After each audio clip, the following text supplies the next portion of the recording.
Hello， 大家好，我是辛巴。今天我们来到了吉利4S店啊，为大家带来的是不能说期待已久，只能说毫无人关心的吉利的熊猫的元气熊啊。这辆车我们之前发了一个动态啊，就是说证明这辆车上市了。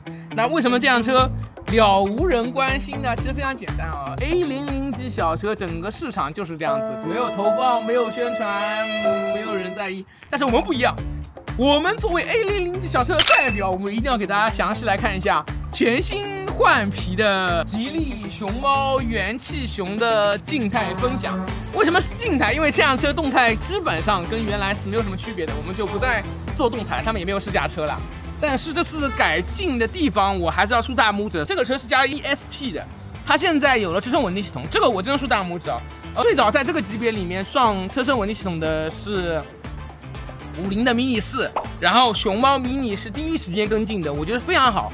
这个对于小车来说，之前都是不敢想象的高端配置，而且直接关乎到安全，因为这种小车本身它轴距比较短，而且车身的宽度是比较低的，所以它更需要 ESP。当然，这个东西还是拿出拿了。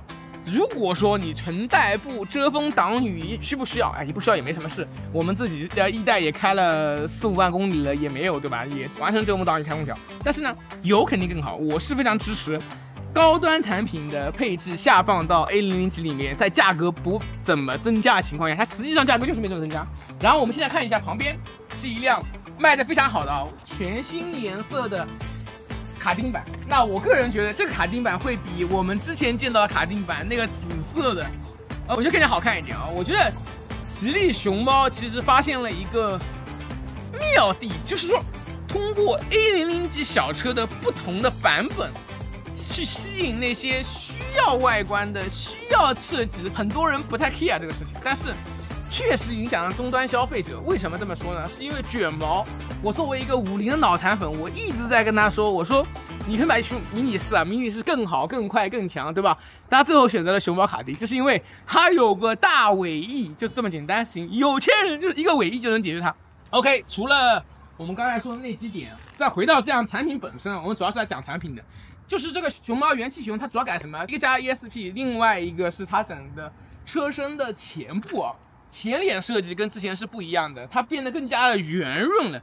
那我相信它比较像一个降低风阻的产品，变得更加可爱一点。毕竟有很多人其实就买标准版的熊猫的迷你的用户也是比较多的，是比较适合这种不怎么张扬的，所以我觉得这个是偏向于可爱类型的，更多的是这种外形设计上面的变化。然后另外一个，它现在也是双气囊了。我们都知道原来的熊猫迷你是单气囊的，现在它也是双气囊了，这个也是对于安全性上面比较在意的。其实我觉得熊猫迷你是一个非常聪明的产品，他们在初期的时候打的，我个人觉得不是特别的好，就是它在高配搞了个全景天幕啊，那我觉得没有什么卵用的东西，现在把它去掉，做成一个可爱的外形的产品，实用的安全型产品，包括加了气囊、加了稳定系统，我都觉得是好的，没问题。OK， 我们现在切第一视角给大家看一下它的详细的细节。OK， 这就是吉利的熊猫迷你的元气熊版啊。那要是在我们手上，我们给它点亮一下。它依旧是半圆环状的这个指示灯啊，转向灯都是一样的。那旁边刚好的地方是在于，刚好有一辆卡丁版啊，卡丁版也是我们这边卖的比较好的一个版本。那两个放在一起，其实非常的明显啊。这个大小不用管啊，是前后的问题。那整体上，我觉得它是继承了相对来说这种可爱的外形。相比这种奶帅的卡丁版，在我眼里啊，更加的萌一点，更加像那种小女生开的。然后包括它选的这个颜色，有点奶咖白的颜色，然后中间有一个贯穿式的，更像熊猫了。然后也是一个黑白配。这个车型的 CLTC 是210公里啊，然后是支持快充的。然后电机是41匹，也就是一台30千瓦电机啊，基本上跟原来的熊猫是没有什么区别的。车身尺寸是3085×1522×1600啊，标准的 A00 级尺寸，比新款的50宏光 mini 的4门版稍微小一点，但是整体尺寸差别不是特别的大，完全是 A00 级小车标准形态。然后呢，这个车型也是一个后置后驱的这么一个电机的版本啊，对，这些小车都是后置后驱。电池是来自于国轩高科的磷酸铁锂电池啊，17度的电池，是基本上都是跟原来没有什么大的区别的。然后是一个前麦弗逊后多连杆的非独立悬挂，它是多连杆的非独立悬挂啊，大家记得一下。然后是15570R13的轮胎，也跟之前是一样的，然后拥有一个双气囊，然后价格是44900。然后这个车型一些基础的配置，比如说像 LED 大灯，它也是全系标配的。就是我们现在看到这个元气熊版 LED 大灯也是有的，电动车窗也是有的，然后中间有一个8寸的液晶屏，支持手机互联也是有的。它其实细节上面做了很多，首先一个全新的保杆，然后是这种黑白配的轮毂罩也是黑白配的。它其实这辆车更多的设计就是黑白配的这种设计，然后反光镜一模一样，都是这种仿碳纤维的纹路，跟原来版本是一样的。外观上面少了一些大的尾翼，卡丁版会有大尾翼，但是它也有一个小尾翼啊，这个我觉得挺好的。它没有说完全是没有尾翼，它用了一个小的鸭尾，比卡丁版的鸭尾稍微小一点，也蛮好看的。中间也是镂空的，我觉得它还是没有放弃自己的一点小个性的设计啊。包括卡丁版后面有一个巨大的扰流，它是没有的，比较干净。如果说你觉得原来的卡丁版或者说骑士版它的设计风格更加的激进，那你不想这么激进的，这个熊猫的元气版会更加的合适你。然后我们到车身内部给大家看一下，我们经过了那个店同意啊，因为这辆车是他们的正式的销售车啊，所以我们就只能简短的拍一下吧，也不能把这个撕掉，不太好意思啊。虽然经过他们同意，但是我们也不能胡作非为，对吧？继续就是这个饰板都是硬塑料的，这个不用想，这个价位都是的。然后用一个贯穿式的这种类似于亮面的饰条，这钢琴烤漆的，但是不是黑色特别好，白色的钢琴烤漆。然后呢，下面是瓦楞纹，这个非常像蔚来 ET5 啊 ET7 啊这种瓦楞纹，手感还蛮好的。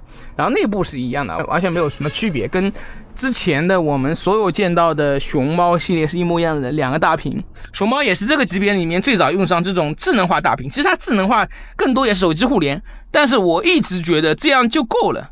其实我给50提的意见也是，就是你只要有个手机互联就可以了，其实不需要其他东西。然后有两个屏幕，然后中间是一个多功能的那个方向盘，然后是搪塑的，这都一样，大家都没有什么区别。然后这边有一个我们说的大家很喜欢的这种多功能的转接口，跟那个小米是一样的，小米同款，对吧？其他方面都没有什么区别。这边有个点烟口，那两个 Type A， 一个挂钩，下面还有一个储藏间，然后一键的空调。基本上作为 A00G 小车里面，除了50以外，熊猫就是现在这个价位内做最好的，应该是没有之一的。我们也就不再过多赘述了吧，主要是给大家看一下它实车是什么样子的。内部也是基本上这种黑白配，然后我们来看一下这个其实也是黑白配，一模一样，只是换了一个不同的外观，看到了吗？它只是外观上面的区别。其实是这样子，我觉得作为一家厂家来说，我是非常认可的，因为它花不了多少钱，然后让大家有更多选择，价格也不会涨很多，然后就卖呗。其实这也是我一直想说的，哪怕是这种小的外观上面的配置上面的改变，很多厂家都不肯做。我真的觉得 A00G 小车，除了50，除了熊猫迷你还更新一点，还出个什么年代款，其他几个厂家真的就是摆烂，因为这个级别就是真的不赚钱。我还是希望有更多厂家能来做吧，能来更新更多的产品。A00小车其实对于绝大部分消费者来说都是有现实意义的。我们作为总结部分，我想聊一个事情啊，大家有时候回到你用车的初心，很多人说智能驾驶，或者说座椅通风、座椅按摩、座椅加热，巴拉巴拉一大堆配置。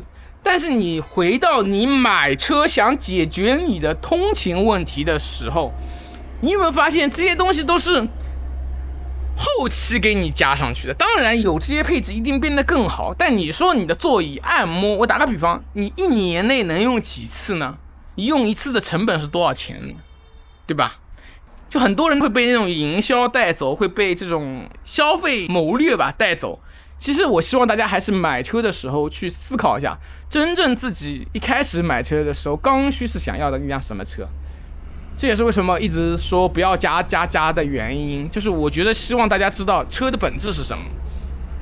你有钱当我没说，但是我觉得现在这个经济环境省点钱没什么毛病的。我觉得我们自己的50宏光 mini 1代我们已经开了4万多公里了，包括我们的越野 Plus 停在这里，我们越野 Plus 已经开了23000公里了。就我自己的需求来说，江浙沪我们都在跑，我自己工作室也在开，一年开了2万多公里，我觉得也满足了我99%的需求吧，95%的需求吧，我觉得也没什么问题啊，够了。这个车现在才7万多块钱，300公里的版本，这种 A00 小车像熊猫 mini 很好，我觉得够了，大家也玩得很开心，开的也很开心，而且后期没有什么费用。我再次强调，如果你第一次开 A0 小车，我可以明确告诉你，这个车后期没什么费用，轮胎几十块钱，不要什么养护，然后全寿面保险，像我的50宏光 mini 1代现在只要1000多块钱，这才是真正的省钱利器，真的阵风挡雨，真的吹空调。希望本期视频对你有帮助，对你有启发。虽然讲了很多其他方面，但是就是我想通过熊猫 mini 来讲一下这些事情，其他时候没有这么大的机会，其他时候没有这么多机会。OK， 我是辛巴。我想说一件事情，就是之前有粉丝跟我们说你怎么可以这样子拍人家车？这个车最后要卖给消费者的。但是我拍的时候，这辆车所属权还是 4S 店，所以为什么不能拍呢？对吧？我们是经过车主同意的，就是这个车主人同意，现在他还在 4S 店，对吧？后面你说下一个消费者他们看到这辆车以后，比如说脏啦或怎么样之类的，那我们帮店家宣传了，他们是有这方面的支出的，他就是应该比如说这辆车卖给别人的消费者的时候便宜一点，那都是他们自己谈的事情，跟我们是没有关系的。我们在帮他们在给当地大家宣传的时候也是出了钱的，相当于说，对吧？我们资源换资源，这是个很正常的事情，在这边聊一下，因为很多人会聊到这个事情。我想说的是，第一，我们跟 4S 店之间，我们有一个地方，比如说宁波地区有人来找我们，我们会推给他 4S 店，然后我们拿他们的新车来拍，我们也经过他们同意，这辆车也并没有已经卖出去，现在所属权就是 4S 店，就是他们的权利，他们可以拿他们的车拿来营销。就是关于我们来4S 店拍车